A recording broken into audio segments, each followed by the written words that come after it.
This program has been made possible in part by the following sponsors. The Trial Lawyers Association of BC.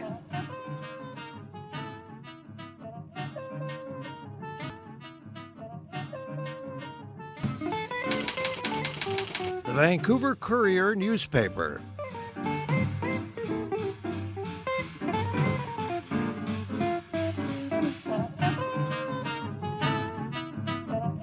My new book about addictions, All the Way Home, Building Recovery That Works.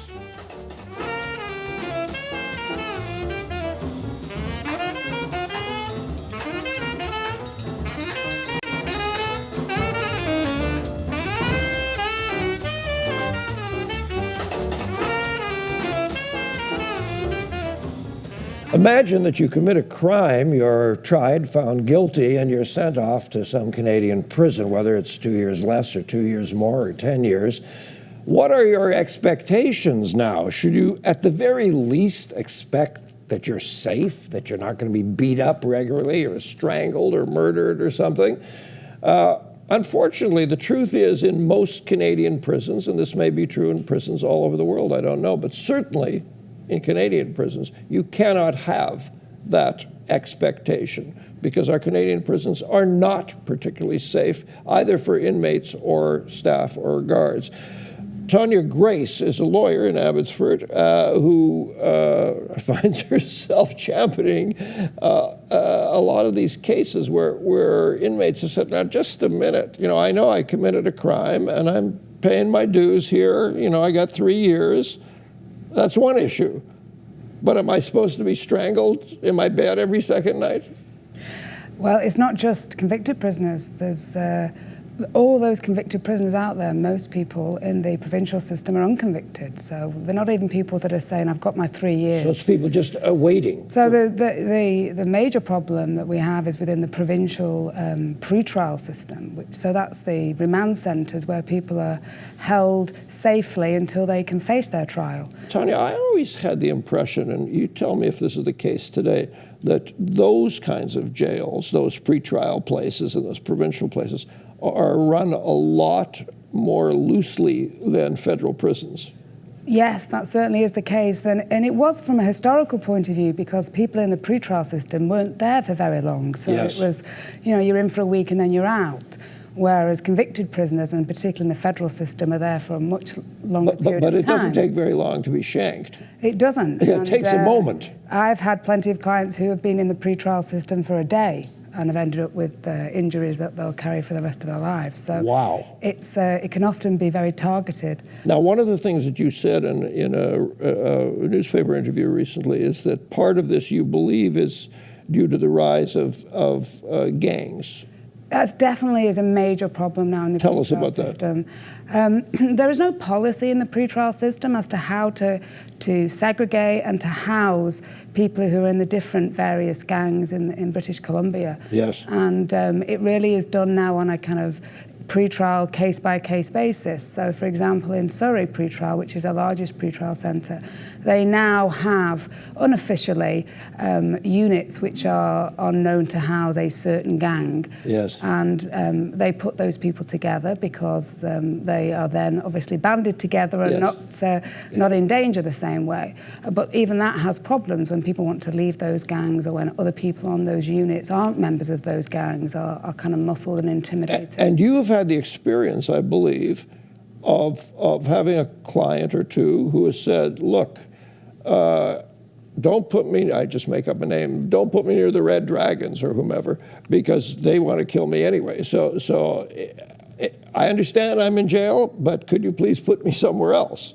Yes, that happens. I mean, there's a number of different scenarios. Sometimes people go into the pretrial centre and don't volunteer their associations. It's a pretrial centre, so there's obviously concerns about telling people things. I'm not a rat, I'm not a rat. So there's that category, and there's also the people that go in and say, look, I've got a real problem with this other gang, and they may be initially placed somewhere that doesn't have a named member of that gang, for example. Yes. But then sometimes they're moved around around and put on other units, or people are transferred into that unit, where there isn't a consideration of who is on that unit that may be in danger from the person that's been circulated around. And that particularly happens with heavies, who are often bounced from units to units.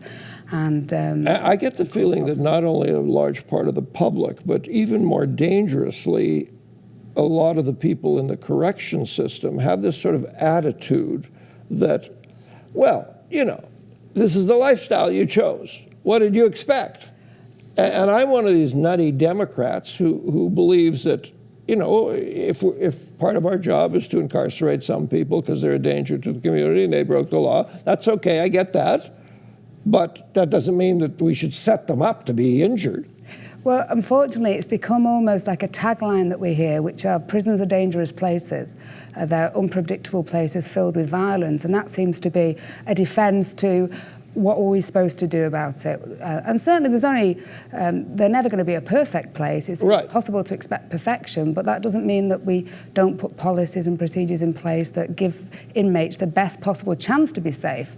And we've often seen in cases now where they're actually put in danger, where they're put with people that they have said are a danger to them and are subsequently injured. Now, I used to say years ago that one of the reasons for this kind of thing going on is that prisoners were not a constituency. In other words, politicians had no interest in them. But I did my little Googling before our conversation, and I see that in 2002, after much to and froing with the Supreme Court and so on, finally we were given the right to vote.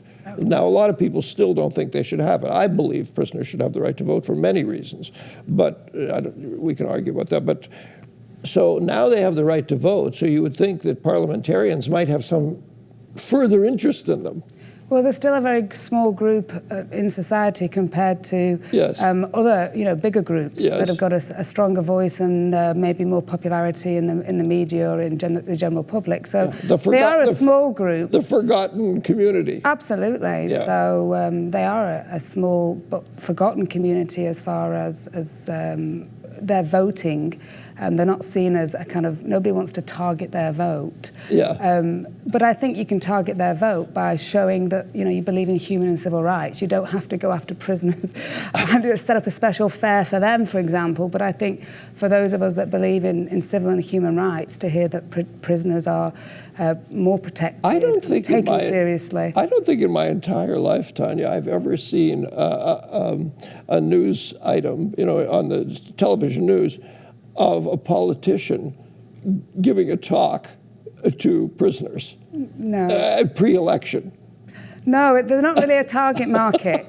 So, but they are members of society, and most people end up back in society. And I think that's where people forget, they kind of lock them up and throw away the key. That doesn't happen, and we believe in rehabilitation in Canada, and so we theoretically. should. So unlike the United States... We don't do a lot about it, but we believe in it. Unlike the United States, we still have a mandate of rehabilitation for prisoners. So you're saying the United States does not have a mandate? No, its focus is not on rehabilitation. It has a lot more prisoners. It has 2 million prisoners. The United States has the highest rate of incarceration in the world. Absolutely. In the world.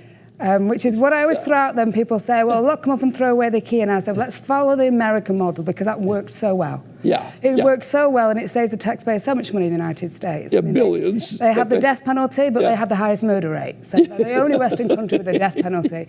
And we still, and just those basic facts. And by the way, when this conversation is over, let's go up the street to Bob's Gun and Tackle and get ourselves an AR-47 repeating automatic weapon. Well, precisely. Yeah. I mean, Americans it's a different kettle of fish. This is Canada. Yes. So, and we like to think that we're a bit different. Yes. And we certainly have a history of very, great respect towards rights and freedoms, and we have the Charter of Rights and Freedoms. What do the bureaucrats in this business that you're involved in, what did they say? Do they say, oh, the numbers, the numbers are down for incidents of violence in prisons? Well, do they claim that? No, I don't think they can claim that, because we had the Throness report. So there was a report by the MLA out in the Fraser Valley, which tracked prison violence and showed that from 2009 until 2013, there'd be a massive increase in violence. I think it was there has been. Yes, over 40% increase in violence over that period of time. Wow. And that's a massive amount.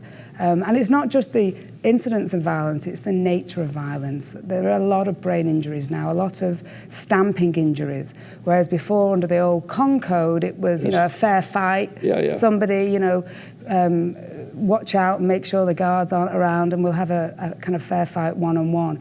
Now we're finding a lot of stamping incidents, and those have catastrophic effects on people's lives. Those are irremediable brain injuries. Absolutely. I mean, I have a number of clients who have catastrophic brain injuries. They'll never recover again. They'll require 24/7 care for the rest of their lives.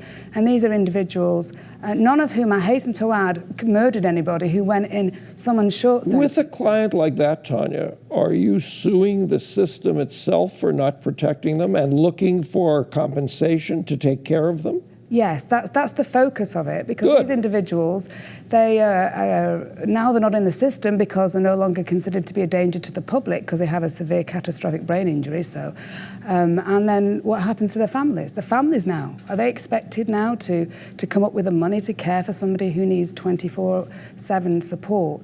So that's a real problem. There's a big gap. Yes. And they're not seen as victims of crime the same way. They are victims of crime, but they're not treated like victims of crime. And no, because they're seen as they were part of the problem. Yes. And they knew what they were doing. They knew which crowd they were running with. And yeah, I think that the bigger picture of the fact these people are put into a situation they have no control over. If you don't like who's your next door neighbour, you don't get to pack your bag and leave. Yes. You're there. You're stuck. And if you complain about anybody, well, that comes with other consequences from other inmates because, there is a code of silence We're within going to the take jails. a break. When we come back, I want to hear about how clients come to you, and I also want to hear your thoughts about prison staff, about corrections staff, and which sides of many fences they are on, because they have a very difficult, absolutely delicate job. Tough job. Yeah. And particularly in the provincial system where they don't have the same level of support that they get in the federal system. I think the provincial system is by and large a serious nightmare because there's so much in and out, in and out, and in and out. Absolutely. Difficult job and underfunded. Yeah. Okay, we're going to take a little break, kids, and we'll continue this in a moment. In the meantime, your opportunity to say hello to davidberner.com. We always welcome your comments, and also an opportunity for those lovely folks who support us to say hello here on Shaw Community Television Cable 4. Look, I am not a Yule log. Back in a moment. This program has been made possible in part by the following sponsors. The Trial Lawyers Association of BC.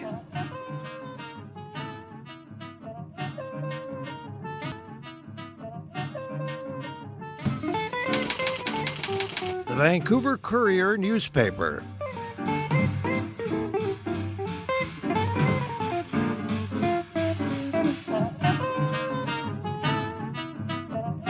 My new book about addictions, All the Way Home, Building Recovery That Works.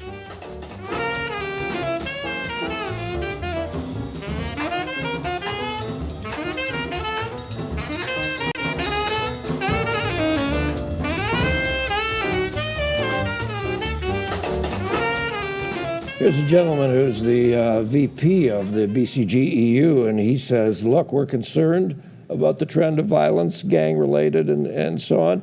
He represents BC corrections workers, and he says we're seeing both inmates and correctional officers targeted. Our guest is Tonia Grace, a lawyer in the Abbotsford area.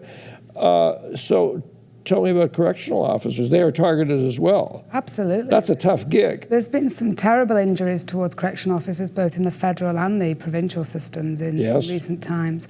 And the violence is increasing not just towards inmates, but obviously towards correctional officers who are And what is your read? Are those incidents of violence towards correctional officers just sort of random, or just an explosion of the moment, or are there specific reasons that some correctional officers would be targeted?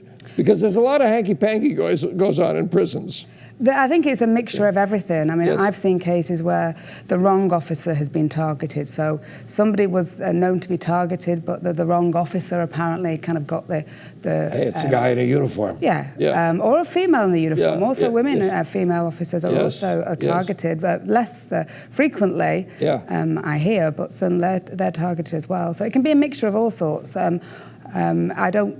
Obviously, correctional officers are taught to calm down situations, and that often resolves things, but there's also What do you random hear attacks. from them? Do you hear that they feel safe, or they feel that more might be done to make their work safer? They definitely feel that, and as well as inmates, I also represent a number of correctional officers as well. You do? So I do. In relation to... Without naming names, give us an example of the kind of issue. Well, for example, somebody who would has been suffered trauma as a result of riot situation, for example, or somebody who has suffered severe personal injury in training accidents. Yes. People that have issues with their employers generally, sometimes whistleblowers, as sometimes are known, can get into trouble from their employers. The R word, that's a standard crossword puzzle question. What do wardens fear? 4-letter words starting with R. So from the correctional officer's point of view, there can be a number of reasons why they have issues in their workplace, but certainly the violence in the workplace, and particularly in the provincial system, seems to be something that's on a lot of correctional officers' minds. So, Tonia, let's go back to something we hinted at just before the break. Tell me what happens when your phone rings. I mean, how does your phone happen to ring? Well, we have tremendous amount of letters, so that's sent first. Prisoners have time to write letters, right, and often feel more secure writing a letter because it's under legal privilege, and sending it than making a random phone call, because until I'm their lawyer, it's not a privileged conversation. So we often get an initial phone call, and then my staff will advise the individual to write in and provide the information, because it's we need to know what the information is and what the issue is. Yep. And often we have obviously lots of referrals, because there's not a lot of lawyers that work in prison law. Yes. So there's a few of us that kind of work in this area, and does your husband think you're mad? He absolutely thinks I'm mad. Yes. So my husband has nothing to do with the business. So yes, he works in IT. Thank God. And it's not his world, but he's very supportive. And what a good sign of common sense on your part to have a partner who isn't involved in these issues. Oh, absolutely. So, this is not the kind of business you want to take home with you. Yeah. So, it's very intense. So, okay, so you get a letter, and often with prisoners, what they do is they try to tell you everything that ever happened to them since their grandparents came over on the Mayflower. Often, yes, Yeah. very long letters. Yes. So we have to work out which are the bits that are potentially something that we can help them with. Your first job in reading the letter is with the blue pen. Okay, which is the part that I need here? Yes, definitely, because prisoners often don't just have one problem. Often if you find that they've been assaulted, there's been issues of maybe segregation and being kept in segregation for a long time, or there's other issues that follow them, and sometimes. And by the way, my cousin Eddie needs help. Absolutely. That's always in there, right? And if they do take legal action, then there's sometimes repercussions for them within the jail process as well, both from inmates and sometimes from officers. So it's a careful balancing as well. And how do you start to determine? Okay, you look at this guy's letter and you have to make a decision. My time is valuable. I've got so many cases. I've got so much work. I've got a family. Okay, I got 5 files here. How do I decide that this is the one I'm going to? Well, we have an amazing staff, so it's not just me. You're right. So I have partners who also practice in this area, an associate who does the vast majority of his work is also in the prison area as well, and great support staff. So between us, we get together usually on a monthly basis and review the letters that we've been sent and make a decision as to if we can help people. Often we can't help people. The resources aren't there to deal with lots of the important but not catastrophic incidents. So people that may have been beaten up, Yes. but they've not had long-term consequences. But when you say the resources aren't there, you mean that person can't pay you, or there's just not enough evidence, or it looks like it's difficult to gather conclusive evidence? Again, it can be a combination of all those. Yes. But the reality is, if we have 20 prisoners that Yes. write to us every week and Yes. say, "I need help," then we have to triage them. Yes. So, and it's a very difficult job to do, because Yeah. we'd like to be able to help everybody. Yeah.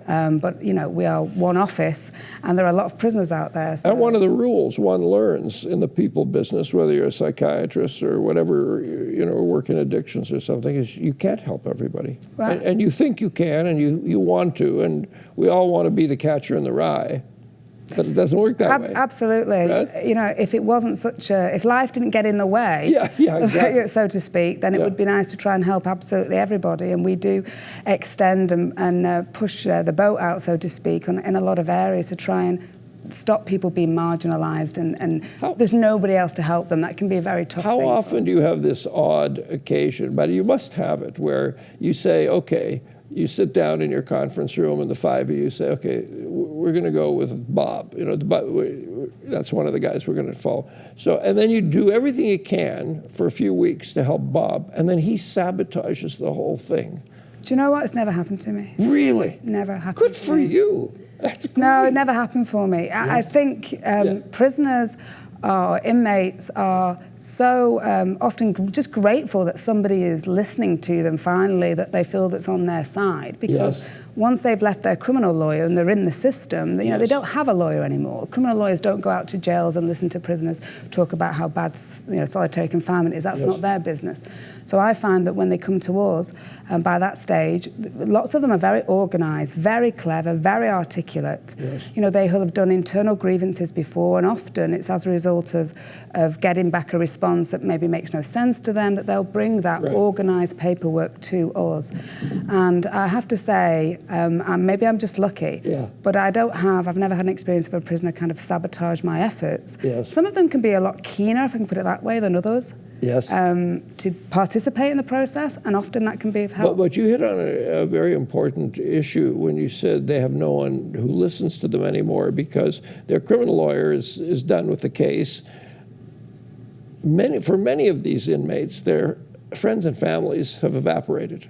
They've disappeared. That's true. People are just tired of listening to what happened to Bob. Enough already. Well, absolutely. If you're a parent of somebody and your 20-odd-year-old son is in jail, and it's traumatized your life and turned the family upside down, and maybe you don't see grandchildren anymore.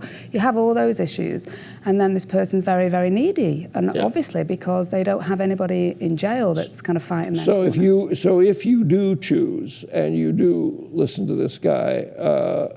You're saying that most often the guy or gal is very grateful that someone is actually listening. Absolutely. So, when my husband says I'm mad to do this kind of work, it's not from the point of view of the clients. The clients are the best. I don't complain, and I would never complain about any of my clients, because they are so want to be involved and want people to know about what's going on and want to make change. It's not about people So we've got about 3 minutes left. Tell me two things. Give me, first of all, a win story. Tell me a good win story. A good win story? A good win story. Without naming names, tell me. Would be a fast win story and a recent win story of an individual who was put into custody and told them about his difficulties with other people, but nonetheless ended up being placed with somebody who ended up with a broken jaw, etc., etc. We successfully obtain compensation for him in a very short space of time, which has been quite unusual, but in these particular circumstances I was heartened to see that the province was holding their hands up. Of course, there will be some people watching this, who will go, yeah, well, I'm a taxpayer and I'm paying for that. I personally am glad that you won, but some people won't be so happy. Well, people need to appreciate all the money that goes into keeping somebody in jail in the first place. And we're not rehabilitating people by letting them get beat up and sometimes making them unable to work when they get outside because they're disabled in jail. We can spend as much as $250,000 a year keeping a person in jail, which is preposterous. It's a lot of money. We could put many people into halfway houses and rehab centers and so on for $50,000 a year. Absolutely. I mean, I think that it's the bigger picture of rehabilitation. The idea is that you don't want people to come back to the system. Well, excuse me? So, so the rule of law applies to everybody, and what we don't do is say it only applies to people that When I started doing this kind of jails. work in 1967, the recidivism rate in Canadian penitentiaries, are you sitting down? For Aboriginals, 97%. Wow. 97%. It hasn't changed a lot. What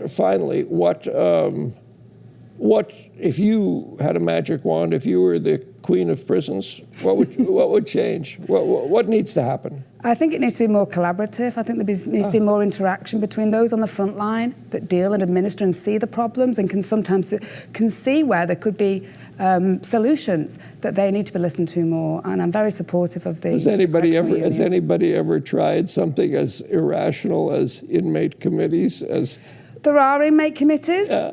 How much they're listened to, I think it depends on the institution. Some wardens are very receptive to feedback, and I have positive things to say about those. It's not that everybody. We do have one huge success. You rarely hear about it, but at Nanaimo Correctional, the former warden, who's since retired, created the only clean and sober living unit in a Canadian prison. I tried to do that 50 years ago, and I gave the money back to the federal government. I said, it's impossible, it can't be done. I said, after 3 months, we gave up. He proved me wrong. And it's a tremendously successful program because they're segregated. There's 50 guys who are dedicated to being clean and sober. Absolutely. Those units are very, very important within jails as well. Absolutely. And support outside the community as well. Tonia, thank you so much. Thank you for inviting me. For coming into town. No worries. Thank you for inviting me. Thanks for the work you do. It's important work. It's terrific. We try. Yeah. So thanks, folks. Next week, we begin a series of repeats. What am I doing next? Oh, yes. Michael Danks, the North Shore Rescue guy, who's a wonderful guest. You'll enjoy that. Thank you for being with us here on Shaw Community Television, Cable 4. Good evening.